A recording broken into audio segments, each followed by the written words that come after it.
नमस्कार, आप देख रहे हैं स्पेशल रिपोर्ट। आपके साथ मैं हूं अर्चना सिंह। जम्मू कश्मीर में टेरर फंडिंग पर नकेल कसने के लिए इन दिनों अलगाववादी नेता एनआईए के रडार पर हैं। कई हुर्रियत नेताओं की गिरफ्तारी हुई, पूछताछ का सिलसिला जारी है। इन सबके बीच एनआईए को हुर्रियत नेताओं की अकूत संपत्ति का पता चला। इसमें सैयद अली शाह गिलानी और उनके परिवार के लोगों से जुड़ी 14 संपत्ति का ब्यौरा है, जिसकी कीमत 150 करोड़ है।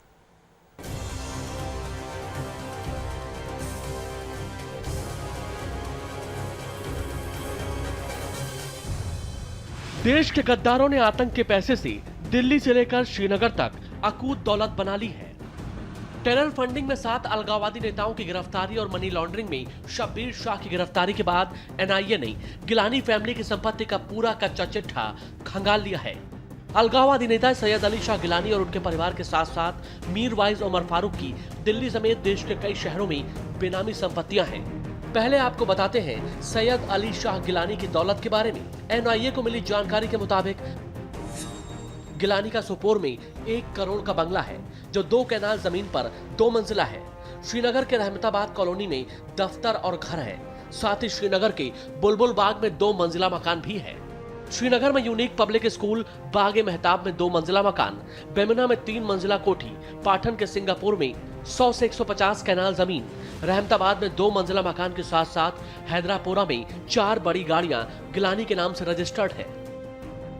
श्रीनगर के रहमताबाद कॉलोनी में 1.5 कनाल जमीन पर बनाया ये दफ्तर और घर मिली ट्रस्ट के नाम पर रजिस्टर्ड है। इस ट्रस्ट में 5 लोग हैं: बशीर अहमद शाट उर्फ पीर, सैफुल्ला, मोहम्मद अशरफ, अल्ताफ अहमद शाह, जवाहरा बेगम और डॉक्टर नईम गिलानी। जबकि यूनिक पब्लिक स्कूल की जमीन का कुछ हिस्सा गांव वालों ने दान किया है और कुछ गिलानी की प्रॉपर्टी है। स्कूल एक ट्रस्ट की ओर से चलाया जा रहा है और गिलानी ने अपने छोटे बेटे नईम गिलानी को इस स्कूल का चेयरमैन बनाया था। जबकि बाग महताब के 2 मंजिला घर गिलानी की सबसे बड़ी बेटी के नाम पर रजिस्टर्ड है। बेमिना की कोठी बेटी जायदा के नाम पर रजिस्टर्ड है। सैयद अली शाह गिलानी ने अपनी अकूत संपत्ति से दिल्ली में भी प्रॉपर्टी बना रखी है। यहाँ की गुप्ता कॉलोनी में उनका 2 बेडरूम का फ्लैट है।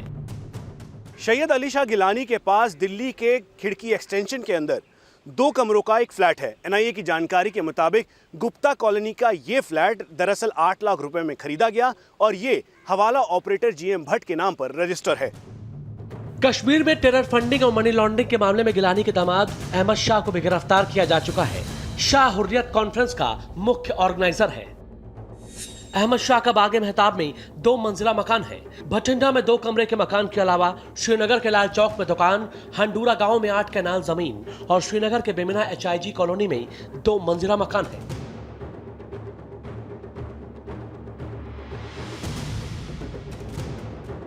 गिलानी के बेटे नईम और नसीम गिलानी की संपत्ति की बात करें तो नईम गिलानी के श्रीनगर के रावलपुरा बाईपास पर 4 कैनाल खेती की जमीन है, जिसके वो भाई नसीम के साथ साझा मालिक है। सोपोर के डोरू में 40 कैनाल की जमीन और बगीचा है। श्रीनगर के सतनगर में 8 कमरे का आलीशान घर, बरजुला और पाटन में 1-1 मकान और दिल्ली के वसंत कुंज में 1 फ्लैट है। अलगाववादी नेता मीरवाइज उमर फारूक भी करोड़ों के संपत्ति के मालिक हैं। श्रीनगर से लेकर अनंतनाग और बारामूला तक इनकी कई दुकानें हैं। यहाँ से लाखों रुपए हर महीने इनको बतौर किराया मिलता है। श्रीनगर के राजौरी कदल के इस शॉपिंग कॉम्प्लेक्स में अलगाववादी नेता मीरवाइज उमर फारूक की कुछ दुकानें हैं। इस कॉम्प्लेक्स में एक मीरवाइज मंजिल है, जहां की 17 दुकानें मीरवाइज उमर फारूक की है। इन दुकानों से हर महीने आने वाला लाखों का किराया सीधा मीरवाइज की जेब में जाता है।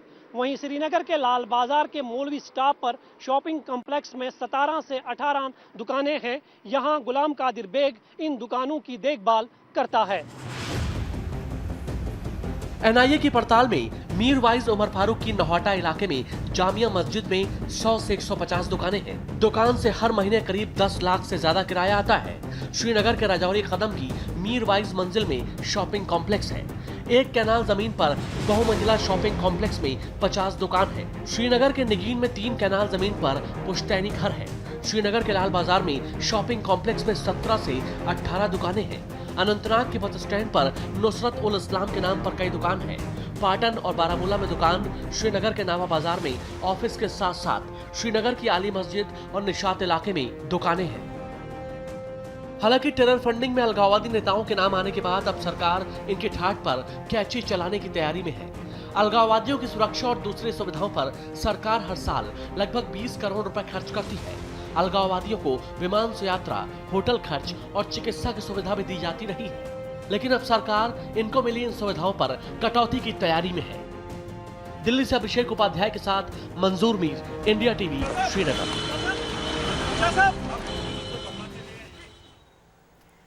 इंडिया टीवी संवाददाता अभिषेक उपाध्याय इस वक्त हमारे साथ फोन लाइन पर जुड़े हैं। अभिषेक, हुर्रियत के वो नेता जो देश के खिलाफ बात करते हैं और पाकिस्तान परस्त हैं, उनकी अकूत संपत्ति यहां पर है और ये बात साफ है कि संपत्ति उन्होंने कैसे बनाई है, किस तरीके की कार्रवाई अब इन पर होने वाली है? देखिए, सबसे अहम बात ये इसमें दीगर है अर्चना कि ये जो आप संपत्ति का पूरा ब्यौरा देख रही हैं, ये सैयद अली शाह गिलानी ने बड़ी चालाकी से अपने दो बेटों नसीम गिलानी, नईम गिलानी और अपने दो दामाद अल्ताफ फंटूस और अल्ताफ अहमद शाह, इन सभी को इस संपत्ति का उत्तराधिकारी बना दिया है। और इसमें जो बेनामी प्रॉपर्टी जिनका बड़ा भारी हिस्सा है, एनआईए ने पूरी पड़ताल कर ली है और आपको ये चूंकि बेनामी प्रॉपर्टी जो एक्ट है उसके तहत भी इस मामले में कार्रवाई की जा सकती है, उसकी भी संभावना पर विचार किया जा रहा है। इस प्रॉपर्टी को जब्त किया जा सकता है और बड़ी बात यह है कि इसके जो तार हैं, जो और भी लोग हैं इसमें जहां से वो फंड आया है, उनकी भी पड़ताल की जा रही है और जल्दी ही इस मसले में कुछ और गिरफ्तारियां भी हो सकती हैं। अर्चना, तो कड़े कदम उठाने की तैयारी हो रही है, कुछ और गिरफ्तारियां भी इस मसले पर हाल के दिनों में हो सकती हैं। अभिषेक, बहुत बहुत धन्यवाद आपका इस तमाम जानकारी के लिए।